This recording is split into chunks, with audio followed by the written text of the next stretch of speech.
김성환의 시사야.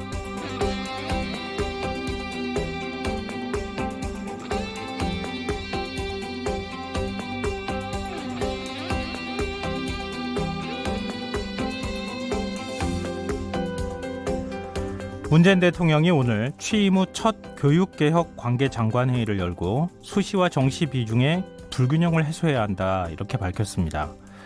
이를 두고 교육정책이 일관성을 잃었다. 교육 현장에 혼선이 빚어지고 있다. 이런 비판이 나오고 있는데요. 문재인 대통령은 불가피성을 강조하고 있습니다. 정시가 능사는 아닌 줄은 알지만 지금으로서는 차라리 정시가 공정하다는 목소리에 귀를 기울여야 한다. 이 말인데요. 청취자 여러분은 어떤 의견에 공감하십니까? 문제는 교육정책이 정치 수단으로 변질될까 걱정된다는 점입니다. 실제로 정치권에서는 설익은 주장이 이어지고 있는데요.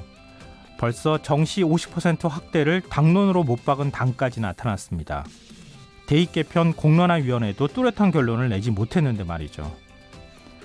최근 지하철역에서 고장난 기기에 조금 늦더라도 제대로 고치겠습니다 라는 내용의 안내문이 붙은 걸 본 적이 있는데요. 교육의 공정성을 확보할 답이 무엇인지 조금 늦더라도 신중히 고민해보면 어떨까요? 시사평론가 김성환입니다. 정부가 세계무역기구 WTO 농업 분야에서 개발도상국 주의를 포기하겠다고 밝혔는데요. 잠시 후 뉴스야에서 관련 소식 자세히 살펴보겠습니다. 더 깊이 있게 들여다보는 인터뷰 시간에는 우리의 전통 스포츠 씨름이 제2의 전성기를 맞으려면 어떻게 해야 하는지, 이 씨름계의 아이돌이라고 불리는 황찬섭 선수와 자세한 이야기 나눠보겠습니다.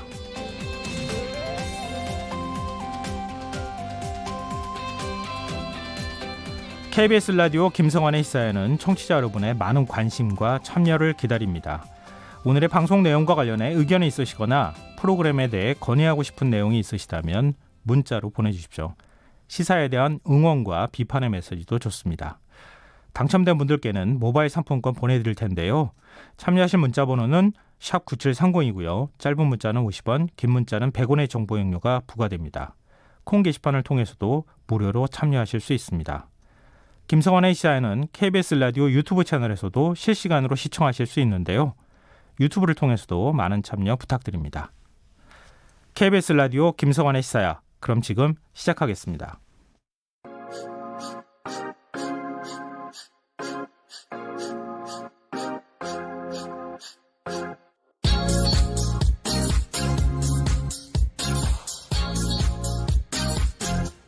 KBS 1라디오 김성환의 시사야.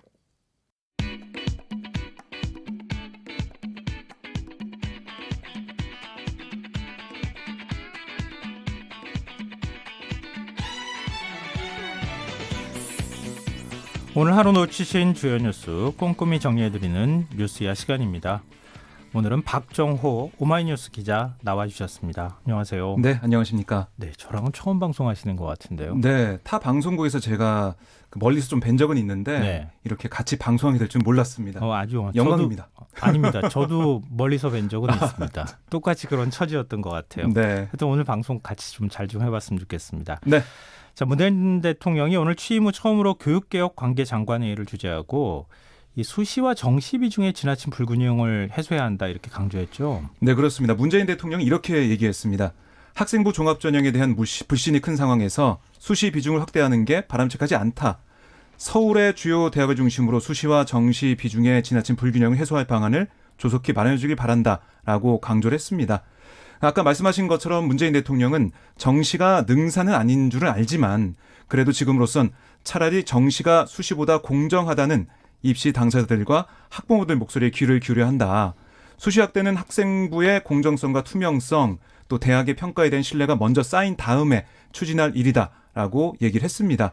그러니까 이런 발언을 좀 풀이해 보면요. 네. 그러니까 조국 사태를 계기로 불공정 논란이 많이 커졌잖아요. 네, 그렇죠. 그런 것들을 돌아보면서 그 대입 수시 전형을 줄이고 정시를 확대해서 이 불공정 논란을 좀 해소해 보겠다. 이런 생각이 담겨 있는 것으로 보입니다. 그리고 학생부 종합전형 그게 가장 큰 문제가 되고 있는 거 아니겠습니까? 그렇습니다. 이 제도의 획기적인 개선도 주문했죠. 네. 학생부 종합전형 위주의 수시 전형은 개인의 소질과 적성을 고려해서 선발한다는 제도 취지에도 공정성에 대한 의문이 끊임없이 제기되고 있다 이렇게 지적을 했고요.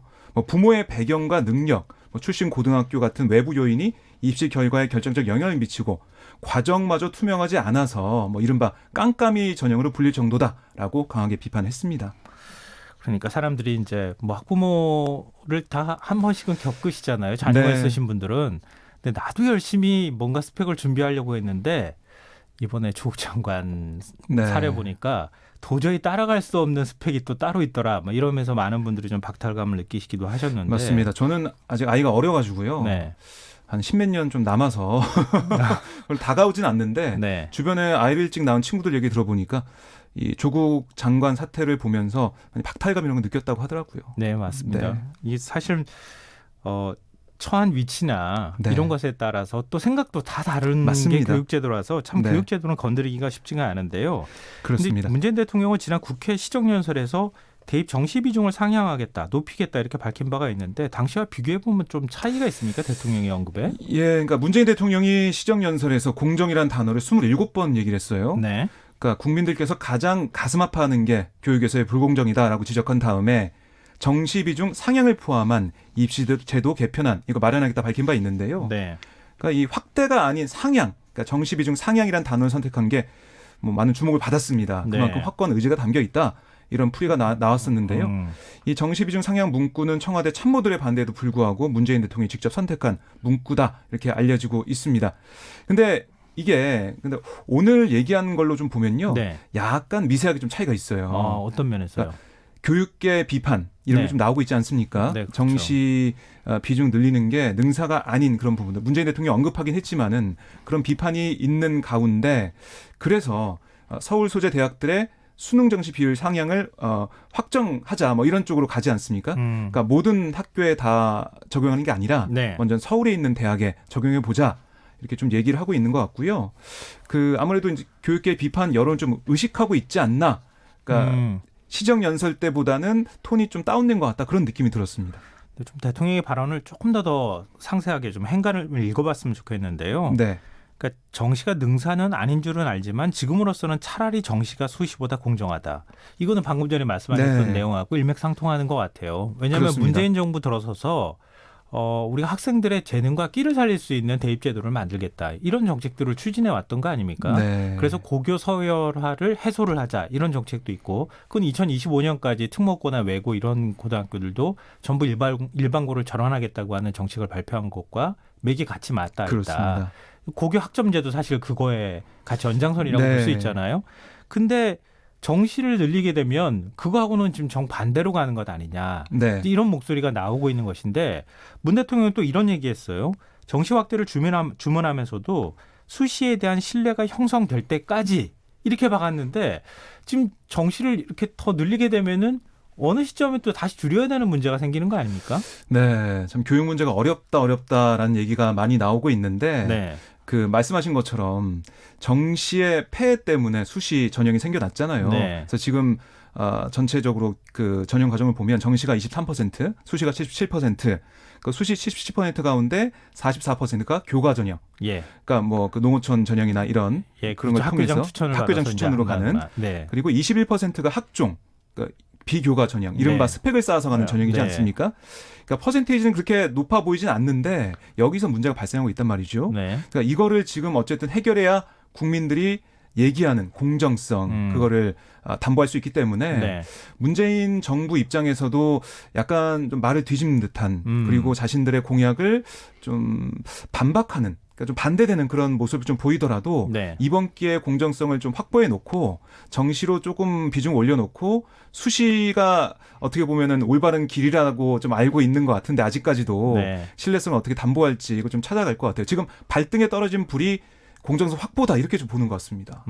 그러니까 지금 당장은 공정성이라는 측면에서 네. 수시보다는 정시가 오히려 조금 더 낫다. 그러니까 당분간은 일단은 정시를 확대하는 쪽으로 조금 갔다가 그 다음에 다시 오더라도 지금은 그렇게 해야 되겠다. 뭐 이런 맥락으로 읽으면 될까요? 그렇습니다. 그러니까 문재인 정부 안에서도 사실 정시의 폐해는 다 알고 있을 거예요. 네. 그러니까 문제풀이식 그런 교육, 그렇죠. 그다음에 고교 서열화를 통해서 대학 서열화까지 가는 문제들 이런 부분들을 알고 있기 때문에 계속 정시로는 안 가지 않을까 저는 그렇게 좀 생각을 해봅니다. 교육단체들도 비판적인 목소리를 네. 좀 내고 있고 지난번에 유은혜 교육부총리 같은 경우에도 정시 비율은 안 건드리겠다는 입장을 밝혔기 때문에 맞습니다. 대통령의 언급이 오히려 교육부를 당혹스럽게 만드는 거 아니냐 이런 지적도 있거든요. 네, 근데 교육부는 대입 공정성 강화 방안을 발표하겠다 이렇게 밝혔어요. 그렇습니다. 그러니까 유은혜 부총리가 학생부 종합전형과 논술전형 위주의 학생을 뽑는 서울 소재 대학에 대해서 정시 비중을 늘리도록 할 방침이다라고 밝혔습니다. 네. 원래는 30% 얘기했었어요. 네. 정시 비중 늘리는 걸. 근데 오늘 문재인 대통령 발언도 있었고 공론화 과정에서 보면 40에서 50% 사이가 제일 많이 나왔습니다. 네. 수기 과정을 통해서요. 그렇습니다. 네. 수기 과정을 통해서 나왔기 때문에 아마 45%까지 그 40% 이상으로 가지 않을까 예상을 좀 많이 하고 있는데요. 유은혜 부총리 입장은 지난해 대입 공론화 과정에서 이미 합의됐던 내용을 바탕으로 현장 의견을 들은 다음에 최종 확정하겠다 이렇게 얘기를 좀 하고 있습니다. 근데 아마 확대되는 쪽으로 갈 것 같아요. 교육 현장 분위기는 어떻습니까? 교육 현장 분위기는 사실 뭐 진보 보수 따로 없이 좀 네. 비판적입니다. 보수 쪽에서는 조금 더 확대해야 되는 거 아니냐 뭐 이런 얘기도 있고요. 또 한쪽에서는 지금 너무 갑작스럽다. 네. 30% 얘기도 좀 대학 입장에서는 받아들이기 힘든데 갑작스럽게 팍 늘리면 그게 되겠냐. 좀 더 준비할 시간이나 논의 과정이 필요하다. 이런 네. 비판이 있고요. 네. 진보 단체, 뭐 종교조를 포함한 학부모 단체에서는 네. 정시는 안 된다. 정시 폐해가 너무 심하기 때문에 학교의 공교육이 맞습니다. 무너지는 현상이 예. 나타날 수 있다. 그걸 계속 지적을 하고 있고요. 네. 제가 뭐 아는 지인들 중에서도 교사 몇몇 물어보면 예. 이게 양날의 칼이라고 할까요? 예. 그러니까 어떤 그 방식으로 해도 이게 폐해가 안 고쳐진다는 거예요. 그 대학 서열화 때문에. 네네. 그걸 먼저 고치고 나서 뭐 정시를 확대하든 수시 확대하든 해야 되는데 지금 선호가 바뀌었다는 거죠. 너무 답답하다. 지금 수시로 바뀐 다음에 일반 고등학교가 너무 황폐해야 돼 있고 공부를 네. 안 하고 네. 공부 시간이 아닌 것처럼 돼 있고 이런 네. 얘기도 하고 있고 또 수시가 잘 돼 있지만은 그걸 스펙 쌓느라고 아이들이 너무 힘들다 이런 얘기도 하고 있고 이래저래 근본적인 대책이 나오지 않는 이상 정시냐 수시냐 퍼센테이지 싸움 이거는 좀 근본적인 대책이 아닐 것 같아요. 우리 사회 모든 모순이 다 네. 응집되어 있는 게 바로 교육제도가 아닐까 그런 생각도 들고 좀 제 주변에는 저도 뭐 주변 사람들의 얘기를 들어보면 예. 그런 얘기도 해요. 고등학교를 들어갔어요. 갔더니 학교 교장 선생님이 그러는 거죠. 우리 학교는 수시만 하는 학교입니다. 정시 생각하는 학생들은 다른 학교로 전학 가십시오. 이렇게 얘기를 했다는 얘기도 제가 들었어요. 야. 그러니까 이게 교육 현장의 모습과 실제로 정책을 만드는 것과 또 우리 사회의 구조적으로 뭐 양극화 문제라든가 이렇게 모순이 있는 것 이걸 네. 어떻게 그러면 교육 문제로 풀어야 될 것이냐 이런 참 고민스러운 부분인데요. 네. 정치권은 어떻습니까 반응이? 네. 그 정시 확대와 관련해서 가장 바삐 움직이는 곳은 바로 집권 여당입니다. 민주당인데요. 네. 민주당은 11월 교육부의 대학 입시제도 개편안 발표를 앞두고 정시 확대 논의에 속도를 낼 것으로 보입니다. 사실 그동안 민주당은 정시 30% 의료를 고수해왔어요. 네. 공론화를 거쳐서 각 대학의 2022년 입시에서 정시 비율을 30% 이상으로 할 것을 권고했기 때문인데요. 이 정시 비중에 있어서도 추가 논의가 어렵다는 입장을 계속 보여왔습니다. 네. 그런데 조국 정국을 거치면서 좀 입장이 좀 바뀌고 있고요. 네. 논의를 해봐서 정시 확대를 더 하겠다. 이렇게까지 지금 입장이 좀 보이는 것 같아요. 네. 그리고 이 자유한국당은 정시 비율을 50% 이상 확대하자 이런 방안을 담은 당론을 추진하기로 했습니다. 나경원 원내대표가 지난 20일 의원총회 직후 기자들에게 네. 정시 비율을 50% 이상으로 확대해서 대입의 불공정성을 완화하는 것을 네. 당론으로 추진하겠다라고 강조를 했습니다. 황교안 대표도 저스티스 리그를 통해서요 학생들이 공정한 마당에서 경쟁할 수 있는 정시 제도가 필요하다. 확립돼야 된다 이렇게 또 강조를 했어요. 네. 관련 법안도 나오고 있는데 조경태 의원은 대학 모집 인원의 60% 이상을 정시로 선발하도록 법적으로 명시화하는 고등교육법 이걸 예. 개정안을 냈고요. 네. 김재원 의원도 입학 전형에서 특별 전형을 삭제하고 정시 모집과 추가 모집으로만 구분해서 선발하도록 하는 개정안을 발의했습니다. 나머지 야당은 어떻습니까? 바른미래당도 정시 확대는 동의하는 모습이에요. 네. 당론은 아직 정하지 않았지만 정시 비중 늘려야 한다. 여기는 공감대를 이룬 것으로 전해지고 있고요. 입시 문제가 바로 잡혀야 국민 통합에도 도움이 된다. 이런 입장을 보이고 있습니다. 민주평화당도 정시 비중을 50% 이상 확대해야 한다는 입장을 일관되게 밝히고 있는데 네. 특히 조국 사태를 통해서 수시에 부작용이 드러났다. 이를 바로 잡아야 한다라고 얘기를 하고 있습니다. 반면 뭐 정의당은 예상하시겠지만은 정시 확대 부정적인 입장입니다. 네. 정시 확대가 사교육 의존도를 더욱 높여가지고요. 결국에는 뭐 자사고, 외고, 고소득층 이 계층에 유리한 제도가 된다 이런 건데요. 정의당은 학생부 종합전형, 그러니까 학종의 긍정적인 부분 살려가지고요. 부모의 영향력이 개입되는 부분과 뭐 불평등 요소 이런 걸 구조적으로 해결해야 한다 이렇게 강조하고 있습니다. 네, 뭐 청취자분들도 지금 교육 문제라서 더욱 관심이 많으신 것 같은데요. 휴대전화 뒷자리 3639 쓰시는 청취자분께서 불공정한 경쟁은 하루빨리 시정해야겠지요 라고 의견 주셨고요. 그리고 6824님, 교육제도는 잘 다듬어서 좋은 결과를 만들어냈으면 얼마나 좋을까요? 국내외 어려운 일들이 많습니다만 교육제도는 빨리 제자리를 찾았으면 합니다. 라는 의견 주셨습니다. 그리고 6726님, 대학 서열화는 고졸과 대졸의 임금 구조의 차이만 확 줄이면 대학 갈 사람이 지금의 절반도 안 될 겁니다. 그게 답입니다. 이런 의견 주셨습니다. 답을 찾아주시네요. 네, 이것도 사실은 이 노동시장의 이중성에 관한 문제, 특히 네.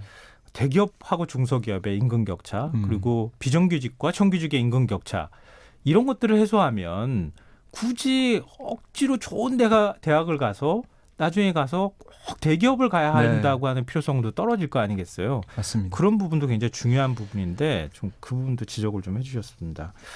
문자 보내주셔서 정말 고맙습니다. 계속 프로그램에 대한 저희 뭐 인터뷰 중에서도요. 문자 주시면 저희가 소개해드리도록 하겠습니다.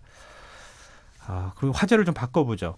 이것도 참 예민한 문제인데요. 정부가 세계무역기구 WTO 농업 분야에서 개발도상국 지위를 더 이상 주장하지 않겠다. 사실상 개발도상국 지위를 포기하겠다. 이런 입장을 밝혔어요. 네, 정부가 오늘 합동 브리핑을 열고 개발도상국 지위를 유지하지 않겠다고 밝혔습니다. 네. 정부는 우리 경제의 위상과 뭐 싱가포르, 브라질 등 문제 제기를 받은 다른 나라들도 이 개발도상국 지위를 포기한 점 등을 고려해서 네. 이 같은 결정 내렸다 설명을 했는데요. 그러면서 앞으로 WTO 농업협상에 철저히 대비하고 공익형 직불제 이런 것들을 도입해서 농업 경쟁력을 높이겠다라고 강조를 했습니다. 다들 아시겠지만 그동안 우리나라가 1996년 OECD 가입을 계기로 네. WTO 농업 분야에 한해서는 개도국으로 개발도상국으로 분류돼 왔습니다. 이에 따라서 뭐 쌀 관세율이나 정부 보조금 지원 이런 걸 할 수가 있었거든요. 그래서 우리 농업을 좀 안전성을 보장하고 키워나갈 수 있는 그런 환경을 가지고 있었는데 네. 이게 미국 트럼프 대통령의 발언 때문에 이게 좀 불거져 나왔잖아요. 네, 맞아요. 한국 등 경제 성장을 이룬 나라들이 개도국 지위를 누리고 있다. 이를 포기하라고 압박을 했습니다. 그래서 사실 이번 달 23일까지 조치가 없으면 개도국으로 되오지 않겠다고 밝혔는데 어쨌든 시한을 좀 넘겨서 우리 정부가 결정을 했습니다. 뭐 트럼프 대통령이 뭐 네 가지 조건까지 제시를 네, 했잖아요. 뭐 그렇습니다. OECD 가입 국가, 뭐 그리고 G20에 해당되는 국가 이런 국가들은 안 된다 이러면서 얘기를 했었는데 네. 우리나라만 그 조건에 해당됐던 건 아니었었던 거죠. 그렇습니다. 싱가포르, 브라질 개도국 지위를 포기하고 있고요. 그렇게 됐고 뭐 어쩔 수 없는 상황이다 이렇게 정부는 얘기하고 있어요. 네. 사실 언제까지 유지하기는 좀 어려울 텐데 문제는 우리 농업 경쟁력을 어떻게 살릴 것이냐. 네. 그 경쟁력이 높아지면 사실 개도국 지위 포기해도 아무 상관이 없는 거잖아요. 어찌 그렇습니다. 보면. 네. 그러면은 농업 정책들을 살릴 수 있는 어떤 대안을 정부는 제시하고 있는가 이게 중요하지 않겠습니까? 네. 이번에 농민들 제일 화를 내는 부분이 소통이 없었다는 그런 부분들이에요. 그러니까 정부가 WTO 개도국 특혜를 주장하지 않겠다고 알리면서 네. 쌀이나 뭐 국내 농업 민간 분야를 보호하고 국내 농업에 영향을 발생했을 때 피해 보전 대책을 마련하고 경쟁력 제고를 위한 대책 뭐 이걸 추진하겠다 얘기를 했는데 네.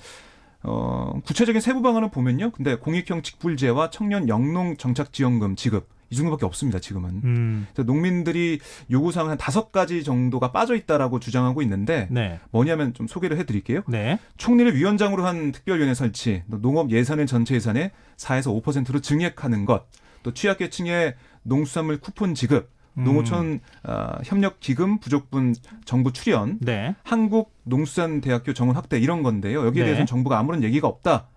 이런 지적을 하고 있습니다.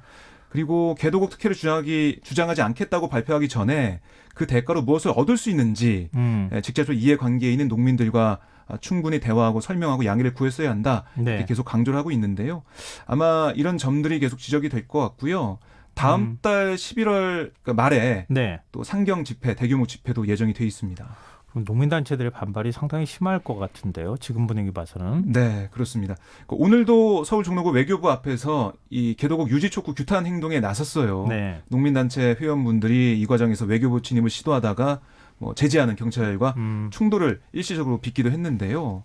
그 33개 단체로 구성된 WTO 개독지 유지 관철을 위한 농민 공동 행동 오늘 하루 종일 계속해서 이 부분을 지적하고 규탄을 하고 있습니다. 네. 사실 농민들 입장에서는 걱정되시는 부분이 굉장히 많으시리라고 생각이 되는데요. 근데 사실 뭐 절대적인 비교는 할 수는 없겠지만 예를 들어서 지금 농업 분야에 대한 경쟁력을 키우는 거는 정부가 정책적으로 예산도 좀 더 많이 배정하면서 네. 또 농업을 적극적으로 육성하는 과정을 또 필요로 할 것이고요. 또 반대로 만약에 우리가 개도국을 포기를 했을 경우에 우리도 반대급부라는 게 있어야 될 거 아니겠어요? 국제사회니까. 그렇습니다. 그러니까 만약에 우리가 개도국 특혜를 포기하게 되면 얻을 수 있는 게 혹시 있습니까? 네, 뭐 전문가들이 얘기를 계속하고 있는데요.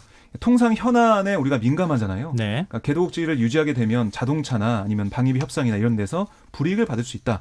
이런 지적이 계속 나왔습니다. 네. 그러니까 미국 무역 확장법 제232조에 한국산 자동차 적용 여부 결정 시한이 얼마 남지 않았다 이런 점들을 전문가들이 지적을 하고 있는데요. 네. 이게 뭐냐면 특정 산업에 25%의 관세율을 적용하는 내용을 담고 있습니다. 네. 그러니까 만약에 우리가 개도국 지위를 계속 유지하고 있다면 이 부분에서 우리가 손해를 볼 수 있다. 이런 얘기고요. 네. 그 우리나라가 지난해 136억 달러어치의 자동차를 미국에 수출했습니다. 네. 근데 한국경제연구원에 따르면 미국이 한국산 자동차에 이 무역 확장법을 적용할 경우에 미국에 대한 자동차 산업 무역 수지가 최대 98억 달러 악화할 수 있다. 최대 98억 달러까지 악화할 수 있다는 이런 연구 결과가 나왔어요. 네. 그래서 계산기를 두들겨 보니까 지금 농업인들의 반발은 크지만은 우리가 이쪽으로 갈 수밖에 없다. 이런 게 정부의 입장인 것 같습니다. 네. 이게 사실은 WTO 문제 얘기 나올 때마다 자동차 무역이라든가 다른 무역 분야를 얘기하는데 언제까지 농업만 희생해라라고 얘기하는 게 과연 설득력 있게 농민들한테 들릴지 네. 이 부분은 정부에서도 좀 뼈 있게 이런 목소리를 좀 받아들여야 되지 않을까 싶습니다. 정부가 계속해서 뭐 드론 산업 활성하고 4차 네. 산업 활성하고 계속 얘기하고 있는데요. 농업 산업은 어떻게 할 것인지 해외에서 보면은 정말 그 작은 그 농업 작물들을 키워가지고 전 네. 세계적인 작물이 되는 경우도 많거든요. 네. 이런 부분들에 대한 좀 청사진 미래 비전을 좀 제시했으면 좋겠습니다. 네.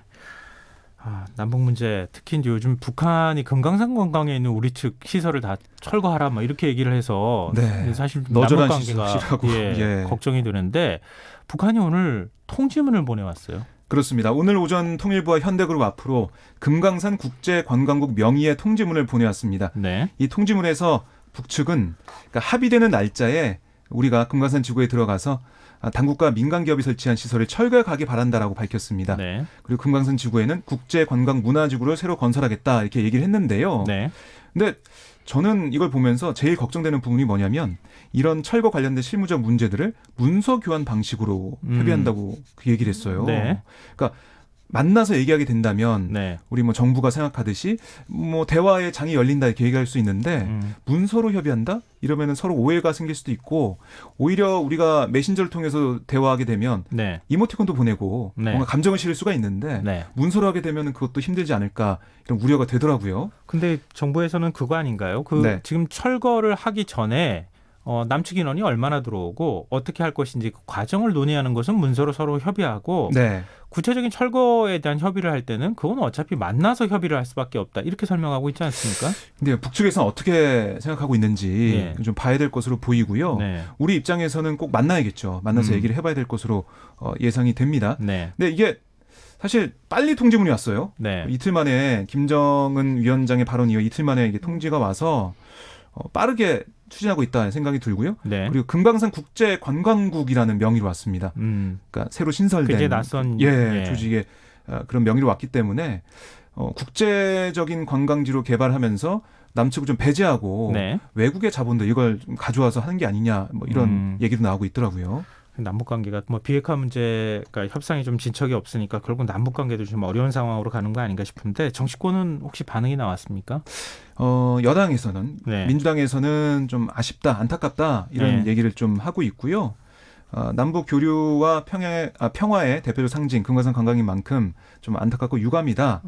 오랜 시간의 반목과 갈등을 봉합하고 화합하는 길에는 남북 모두의 인내와 노력이 필요하다. 네. 지금이라도 남과 북은 차분한 진단과 점검을 통해서 좀 교류와 협력을 진척시켜야 된다.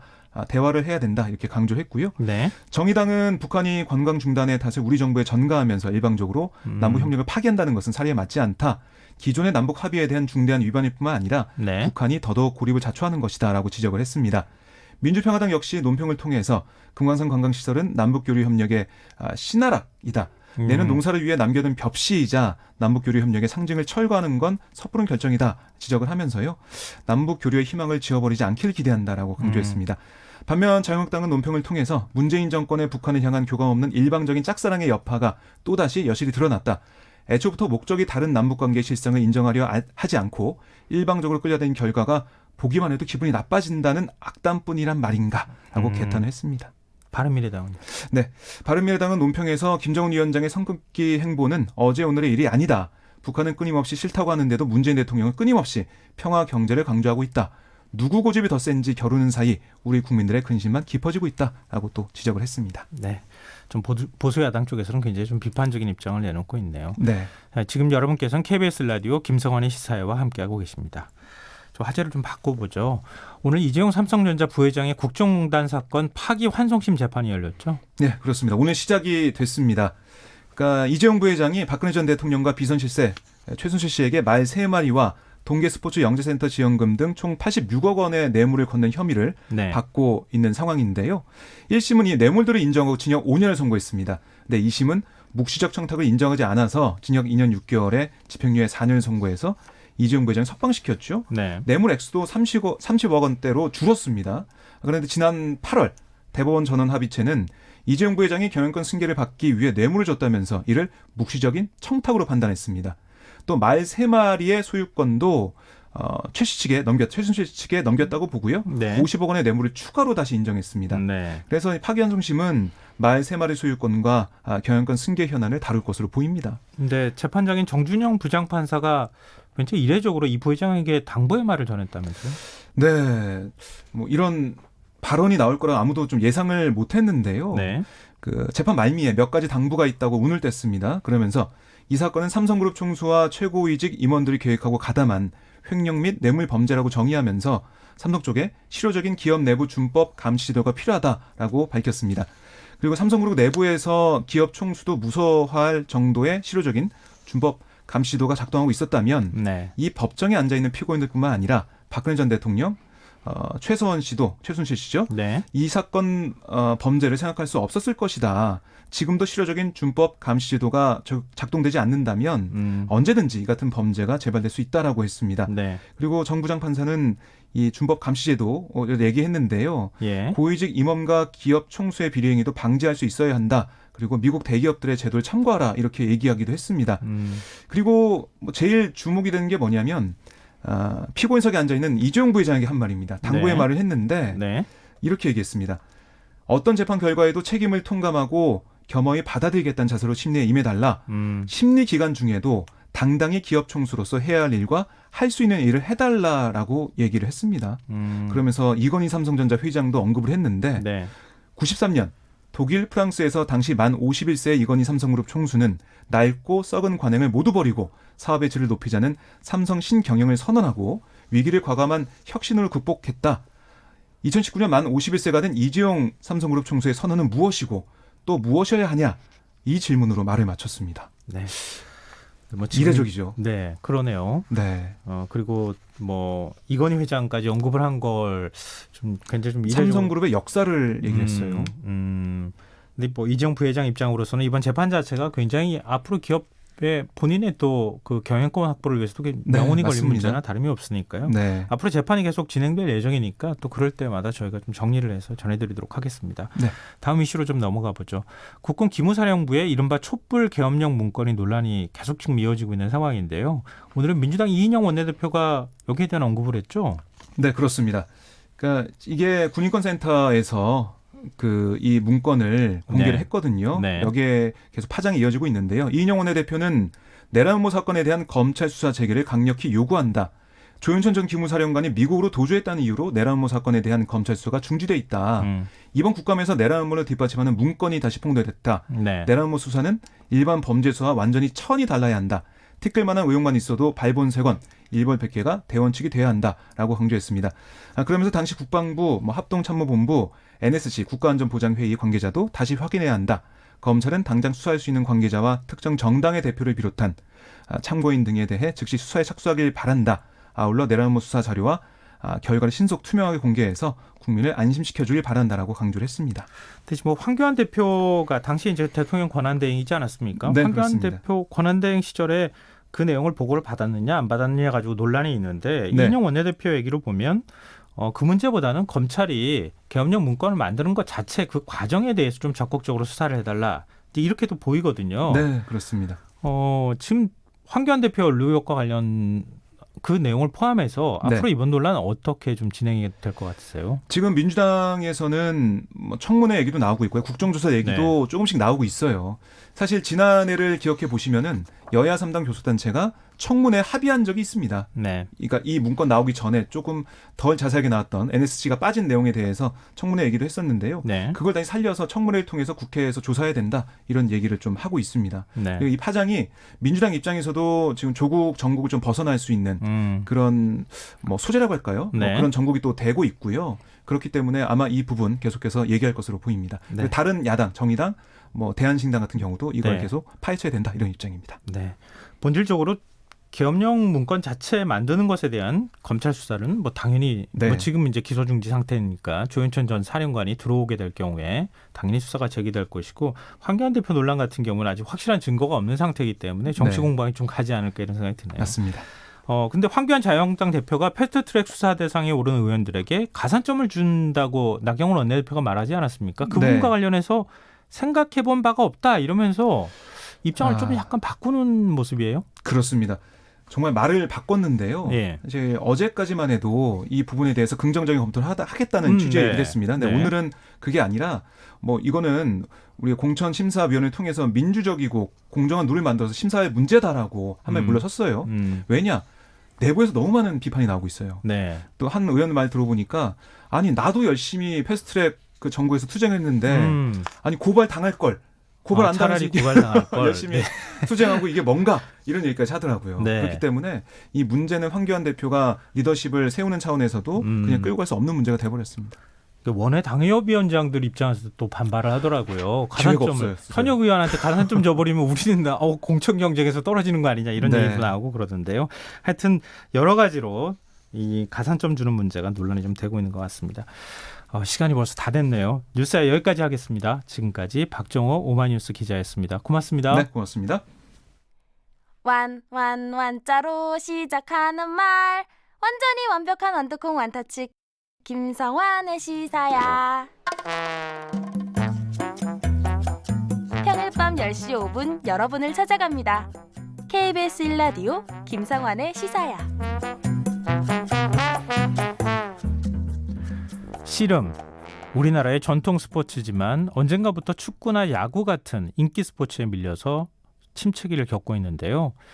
최근 들어서 분위기가 좀 달라졌다고 합니다. 씨름이 젊은 세대로부터 또 더 나아가서는 외국인들한테까지 큰 사랑을 받고 있다고 하는데요. 씨름이 제2의 전성기를 맞고 있다고 하는 평가도 나옵니다. 그런데 이런 데에는 아무래도 이 선수의 영향이 크지 않을까 싶은데요. 오늘 이슈와 인물을 더 깊이 들여다보는 인터뷰 시간에서는 씨름계의 아이돌이라고 불리는 분입니다. 인천시 연수구청 씨름단 소속의 황찬섭 선수를 직접 연결해서 얘기 나눠보도록 하겠습니다. 황 선수 안녕하세요. 네, 안녕하세요. 제가 씨름계의 아이돌이라고 설명을 했는데요. 네네. 제가 궁금해서 사진을 찾아봤어요. 진짜 아이돌 못지않은 아주 준수한 외모, 잘생긴 외모를 갖고 계시더라고요. 그래서 아마 많은 분들이 그렇게 얘기하시지 않았을까 싶은데요. 네. 황 선수를 잘 모르는 청취자분들을 위해서 간단하게 자기소개부터 먼저 좀 해주세요. 네, 안녕하세요. 저는 연수구청 씨름단 태백급에서 활동 중인 황찬섭이고요. 네. 네, 그런데 좀 아이돌 이런 건 아직까지 좀 쑥스럽습니다. 아니 네. 왜요? 인터넷이나 이런 데서 다 아이돌이라고 부르고 있던데요. 그냥 저는 아직까지 그냥 평범한 운동 선수인데 네. 좀 다들 좋게 봐주시니까 그냥 좀 쑥스럽기도 하고 감사하네요. 그 네. 황 선수 동영상도 굉장히 많이 돌고 있더라고요. 많은 분들이 네네. 또 반복해서 보시고 그러는 모양이더라고요. 그만큼 또 실력이 좋다는 말씀이 얘기가 되기도 할 것 같은데요. 네네. 이 씨름 선수들은 다 선수마다 특기가 있잖아요. 네. 이 황 선수는 어떤 특기를 갖고 있습니까? 저는 일단 그 들배지기를 제일 좀 그 특기로 두고 있고요. 네. 예, 또 이제 뭐 사람들이 그 아실 수 있는 뭐 안다리라든가 밭다리 그런 기술들을 좀 잘 구사하고 있습니다. 그러니까 안다리 바깥다리는 발을 안쪽으로 거느냐 바깥쪽으로 걸어서 넘어뜨리느냐 그거 차이라는 것은 뭐 다 많은 분들이 알고 계실 것 같은데 네. 들배지기는 상대 선수를 이렇게 들어서 어떻게 예. 하는 겁니까? 매치는 겁니까? 들어서 이제 네, 한마디로 맺히는 기술이죠. 그건 예, 힘이 좀 굉장히 상당한 좋아야 힘과, 되는데. 예. 예, 상당한 힘과 좀 이제 집중력이 들어가는 기술입니다. 예. 근데 지금 나이를 제가 여쭤봐도 되나요? 예, 저 지금 23살입니다. 근데 씨름을 혹시 시작하시게 된 계기가 어떤 겁니까? 그냥 어릴 때 초등학교 4학년 때부터 시작했었는데 네. 엄청 좀 어릴 때부터 활동적인 걸 좋아하고 하다 보니까 네. 예, 그래서 이제 교내 씨름 대회를 한번 하게 되었는데 예, 음. 그때 이제 좀 제가 체구도 작았었는데 잘해가지고 예, 이제 감독님 그때 초등학교 감독님 권유를 한번 해보게 됐습니다. 그 사실 저도 어렸을 때 씨름 좀 했거든요. 그래서 선생님이 너도 한번 해볼래? 그러면서 저한테 시켜보시기도 하셨어요. 네네. 그때까지만 해도 체력이 굉장히 좋았는데 네. 사실은 체구가 좀 작으신 분이 씨름하기는 굉장히 좀 쉽지는 않을 것 같아요. 왜냐하면 덩치가 다 엄청나게 좋잖아요. 맞습니다. 아무래도 굉장히 순발력이나 이런 부분들이 좋지 않았을까 그런 생각이 좀 드는데요. 근데 제 어린 시절 말씀을 제가 드렸던 게 저는 그때 이만기 선수나 이런 분들 명절 때마다 씨름 경기를 구경했던 세대인데요. 네네. 어느 순간부터 씨름이 사람들한테 자꾸 잊혀지는 운동이 됐단 말이에요. 스포츠가 되고. 네네. 근데 그 씨름 선수로서 이런 모습들을 보는 게 굉장히 좀 쉽지는 않았을 것 같아요. 그냥 이제 그 좀 대중들이 생각하시는 게 네. 예, 뭐 덩치 큰 사람만 하시고 뭐 그렇게 생각하시는데 네. 네, 근데 뭐 저 같은 뭐 다른 선수들 멋진 선수들이 많기 때문에 네. 또 이제 백두급 이제 체중 제한 없는 그 급에서 멋진 경기가 많이 나오는데 네. 좀 사람들이 많이 좀 봐주셨으면 하죠. 경기장에 가서 경기할 때 좀 관객들이 많이 없거나 또 보러 오시는 분들이 좀 없을 경우에는 힘이 좀 빠지시죠? 예, 일단 뭐 대회할 때 관중들이 많이 없다는 게 예. 예, 뭐 제일 힘들었었는데 네. 반대로 씨름 선수로서 가장 보람을 느꼈던 순간이 또 있을 것 같은데요. 그거는 솔직히 지금 최근에 네. 좀 많이 느끼고 있습니다. 이제 그 팬분들이 있다는 것과 또 관중분들도 많아지셨고요. 네. 예, 또 응원도 엄청 많이 해주시니까. 예, 근데 지금 이렇게 팬분들이 응원해 주시는 게 조금 적응은 안 되지만, 예, 빨리 적응해서 이제 응원 호응해 주시는 만큼 재밌는 경기를 펼치고 싶습니다. 예. 그럼 지금 황 선수가 그 관중들을 몰고 다니는 건가요? 제가 조금 붐을 일으킨 거는 맞는데, 예, 붐을 일으킨 건 맞는데, 이제 또 다른 멋진 선수들이 많아가지고, 네. 예, 또 팬분들이 거기서 좀 더 씨름을 좀 더 좋아해 주시는 것 같더라고요. 아니 황찬섭 선수가 이렇게 많은 관중들을 몰고 다니고 그러면은 씨름에 관심도 많아지고 많은 국민들이 그리고 네네. 씨름 전체가 또 다시 많은 분들한테 사랑을 받는 스포츠가 될 수도 있으니까요. 너무 이렇게 쑥스러워하실 필요는 없을 것 같고요. 네. 그 황 선수가 생각하는 씨름의 매력 어떤 게 있습니까? 예. 일단 씨름은 좀 단순한 스포츠가 아니고요. 네. 예, 뭐 일단 저희 뭐 전통 뭐 문화유산이고 또 예의를 엄청 중시하고 네. 예, 성스러운 스포츠이기도 하고요. 예, 또 이제 서로 그냥 씨름 팬티 한 장만 입고 이제 붙어서 하는 운동이기 때문에 좀 근육에 이 좀 떨림을 느낄 수 있는 그런 매력적인 스포츠라고 생각합니다. 근데 이 황 선수가 이렇게 사실은 좀 인기가 있는 배경이라고 해야 될까요? 이 유튜브 영상이 아주 큰 화제가 되고 있던데요. 이게 1년 전 영상이라고 하더라고요. 네. 이 어떤 영상이길래 이렇게 많은 분들이 지금까지도 이렇게 보고 계시는 거죠? 이게 원래 제가 대학 시절에 있을 때 네, 예, 단체전 하는 결승 경기였었는데 네, 예. 근데 이제 김원진 선수와 제가 1번으로 나와서 하는 경기였었는데 이제 유튜브에서 좀 이제 저절로 이제 사람들한테 좀 추천 영상으로 뜨게 됐었는데 예, 근데 씨름 이런 사람들도 하는구나 해서 좀 많이 찾아봐 주신 것 같아요. 아니 이런 사람이 어떤 사람을 말씀하시는 거예요? 이 화제가 된 이유하고도 연결이 될 것 같아서 제가 지금 여쭤보는 거예요. 조금 그 영상에 제가 좀 멋있게 나왔나 봐요. 아니, 김원진 선수도 멋있는데. 네. 예, 씨름 또 이런 사람이 있구나 해가지고 좀 많이 좀 찾아주신 것 같더라고요. 그러니까 이런 사람이 뭐냐는 걸 제가 지금 여쭤보는 거잖아요. 그러니까 굉장히 멋있게 씨름을 한다는 거잖아요. 그러니까 막 그 덩치가 아주 큰 선수들이 한다기보다는 굉장히 기교가 있고 그런 모습들이라는 거죠. 힘도 있고. 그렇죠. 좀, 예, 좀 멋진 선수들이 좀 쑥스럽네요. 예. 근데 이 영상이 유튜브 조회수가 200만 뷰를 넘어섰더라고요. 네. 뭐 10대부터 외국인까지도 반응을 지금 보이고 있던데요. 일종의 이제 그런 거 있잖아요. 연예인이 자고 일어났더니 뭐 엄청나게 많은 사람들한테 유명해지는 이런 얘기가 있는데 황 선수도 그런 느낌 받았어요? 좀 얼떨떨 하더라고요. 예, 뭐 진짜 한번 자고 일어나는데 네. 많은 분들이 연락도 와주시고, 네.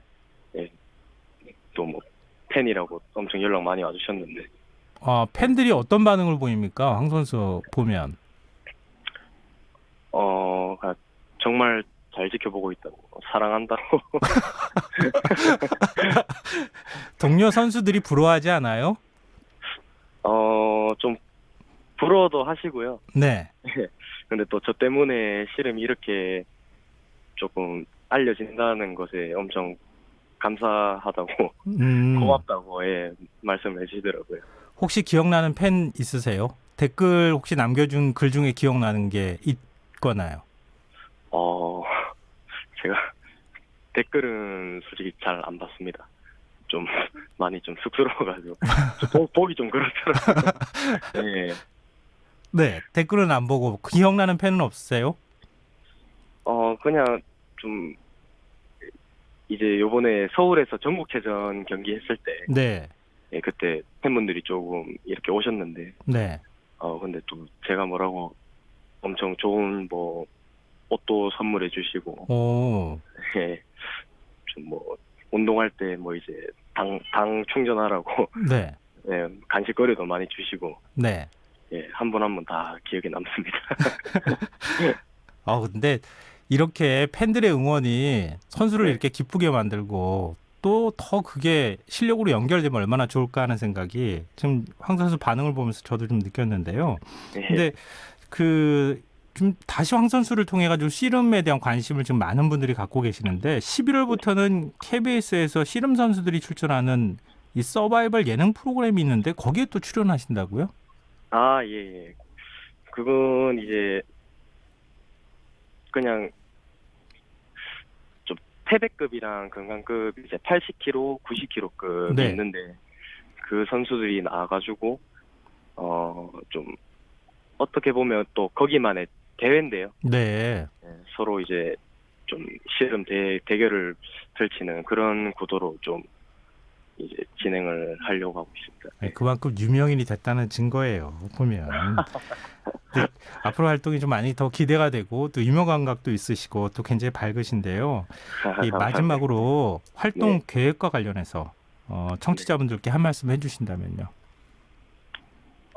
제 활동 계획. 네, 예, 일단은 제가 아직 나이도 좀 어리고 하다 보니까 네, 일단 뭐 은퇴하기 전까지 씨름에 최대한 좀 열정적으로 네, 할 생각이고요. 네, 예, 아직 뭐 일단 거기까지만 생각하고 있고 또 씨름 엄청 재밌고 멋진 스포츠니까 또 네. 여자 씨름도 있는데 네, 예, 여자 씨름, 남자 씨름 많이 사랑해 주시고 네, 그러니까 좋은 활동으로 좀 멋진 경기를 보여드리고 싶습니다. 네. 오늘 말씀 정말 감사한데요. 지금 청취자분들께서도 황 선수 인터뷰 들으시면서 문자 막 보내주고 계세요. 휴대전화 뒷자리 0779 쓰시는 청취자분께서 네. 황 선수를 선두로 다시 한번 씨름이 부흥을 일으켰으면 좋겠네요. 씨름에 지원을 많이 해줘서 전통 씨름을 명절 때만 하지 말고 자주자주 해줬으면 좋겠습니다. 파이팅 해주셨고요. 그리고 K71156409 쓰시는 아이디 쓰시는 청취자분께서 씨름 선수 이름 한 번 더 알려주세요. 귀엽네요. 해주셨습니다. 솔직하고 황찬섭 선수입니다. 씨름계 네. 아이돌로 불리는 선수입니다. 황 선수 오늘 인터뷰 감사합니다. 예, 감사합니다. 네, 지금까지 인천시 연수구청 씨름단 소속 황찬섭 선수와 얘기 나눴습니다. 오늘도 수고한 당신들의 이야기가 여기 있습니다. 김성환의 시사야. 시사야, 네, 저 여기 있어요. 오늘 하루 AS 해줘. 네, 더 알고 싶은 이야기, 놓쳤던 뉴스 제가 알려드릴게요.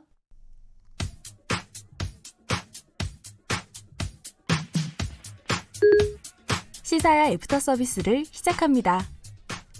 최근 서울시가 청년수당 확대 방안을 발표하면서 우려의 목소리 등 여러 의견이 나오고 있는데요. 오늘 김경래의 최강시사에서 박원순 서울시장을 직접 초대해 관련 내용에 대한 입장을 들어봤습니다. 해당 내용입니다. 비판 지점이 또 한두 가지 더 있는데 하나는 이게 포퓰리즘하고 연결되는 거예요. 근본적인 문제를 해결하지 못하고 당장 이렇게 월 얼마씩 이렇게 지원해 주는 거, 그리고 더군다나 시장님 이게 끝나면 이게 없어지는 정책일 수도 있는 거잖아요. 그러니까 이런 정책이 바람직한가에 대한 지적, 이건 어떻게 보세요?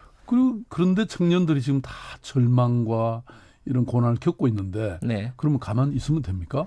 저는요, 이 청년 수당이나 월세 지원은 그야말로 고난의 강을 건너는 이런 청년들에게 희망의 마중물이다. 네. 그러니까 청년들에게 미래를 생각하면 어떤 절망이라는 단어를 생각하는데 네. 희망이라는 단어를 떠올릴 수 있게 네. 만들어주는 것이라고 생각하고요. 네. 그러면 구조적인 개선책을 왜 그러면 정부나 국회에서는 안 내놓냐 이거예요.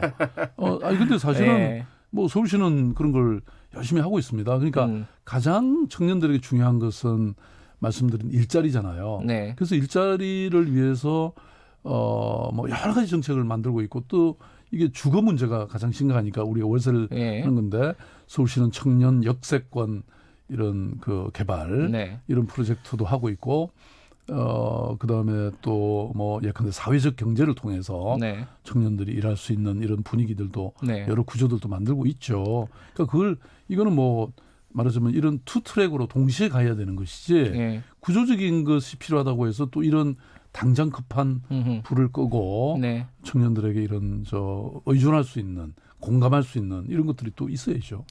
마지막으로 좀 비판 지점 중에 하나가 세금 퍼주기. 그러니까 세금이라는 게 예산이라는 게 이제 한정되어 있는 거잖아요. 우선순위가 있는 것이고. 근데 다른 중요한 부분들도 많을 텐데 왜 여기에만 대략 추산하면 뭐 한 4천억 된다 그러는데요. 여기에 이렇게 많은 돈을 투자할 만한 것이 되느냐라는 지적은 어떻게 설명을 해 주시겠어요? 그러니까 저는 세금을 정말 어떻게 쓰느냐는 네. 굉장히 중요한 판단이죠. 그렇죠. 예. 자, 그러면 우리가 그동안 정부 예산을 한번 뜯어보자고요. 예. 뭐 길 뚫고 지금도 다리 더 놓고 이런 일들이 정말 많이 쓰고 있습니다. 네.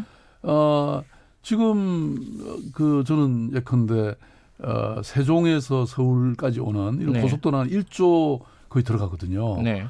저는 그런 것이 중요하겠습니까? 아니면 정말 청년들에게 목마른 청년들에게 지금 이 감노수 같은 이걸 주는 게 더 중요하겠습니까?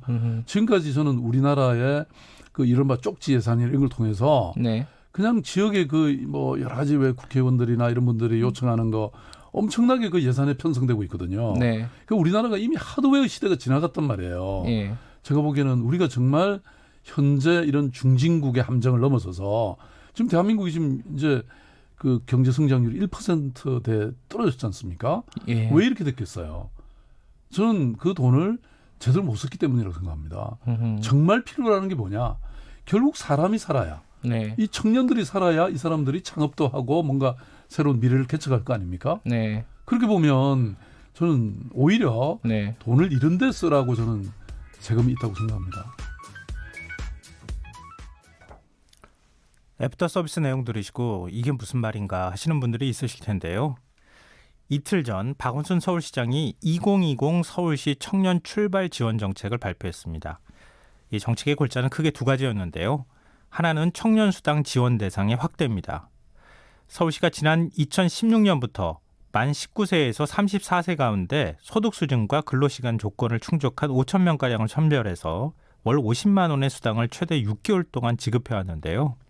이번에 지원 대상을 대폭 확대해서 내년부터 3년 동안 10만 명에게 청년 수당을 지급하겠다고 발표한 겁니다. 또 하나는 이번에 신설한 청년 월세 지원 제도입니다. 높은 주거비로 고통받는 청년 1인 가구에 월 20만 원의 월세를 최대 10개월간 지원하겠다는 얘기입니다. 정책의 내용을 들으니까 어떤 생각이 드세요? 박원순 시장의 말처럼 사람에 대한 투자가 더 시급하다, 절망에 빠진 청년층에게 희망을 줄 수 있다면 이 정도 예산은 쓸 수 있는 거 아니냐 생각하시는 분들도, 정반대로 그냥 세금 퍼주기 아니냐, 청년층 표심을 겨냥한 포퓰리즘에 불과하다 비판하는 분들도 있을 텐데요. 사실 정책에는 정답은 없죠. 그 시대가 요구하는 가장 현명한 방식을 선택하는 것일 뿐인데요. 박원순표 청년 정책이 시행에 들어가려면 우선 시민의 공감대를 얻어야 할 텐데 과연 이 벽을 넘어설 수 있을지 한번 좀 지켜봐야겠습니다. 오늘 저희 방송 내용과 관련해서 청취자분이 또 문자 주셨는데요. 아이디 마성의 영미 쓰시는 분께서 인터뷰 잘 들었습니다. 황찬섭 선수 얘기하시는 모양입니다. 그런데 김성환 님이 정말 씨름하셨나요? 푹 해주셨습니다. 했습니다. 네, 청취자 이말숙님께서 유튜브를 통해 방송 잘 듣고 있습니다. 김성환의 시사회를 알게 된 게 벌써 2달째인데요. 좋은 뉴스도 나쁜 뉴스도 진정성 있게 알려주시니 매일 찾아서 듣게 되네요. 앞으로도 좋은 방송 부탁드려요. 해주셨습니다. 응원 메시지 정말 감사합니다. 계속 응원 문자 보내주십시오. 프로그램에 대한 의견도 기다리고 있겠습니다. 참여하실 문자 번호는 샵 9730이고요. 짧은 문자는 50원, 긴 문자는 100원의 정보 용료가 부과됩니다. 콩 게시판, 유튜브 무료로 이용하실 수 있습니다. KBS 라디오 김성환의 시사 1부 순서는 여기서 마무리하겠습니다. 그럼 잠시 후 저는 11시 5분 2부에 다시 오겠습니다.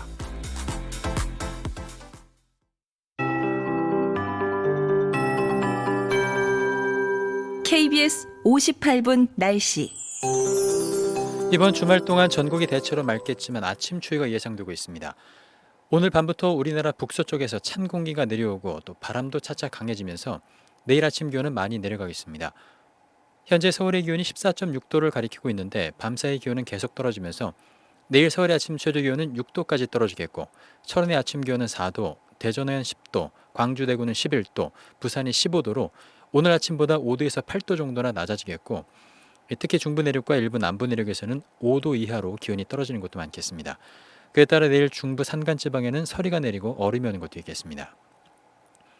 내일 낮 기온도 서울이 오늘보다 7도 낮은 15도가 예상되는 등 중부지방의 낮 최고 기온 15도 안팎, 남부지방은 19도 안팎으로 역시 오늘보다 5도에서 8도 정도 낮은 기온이 예상되고 있습니다.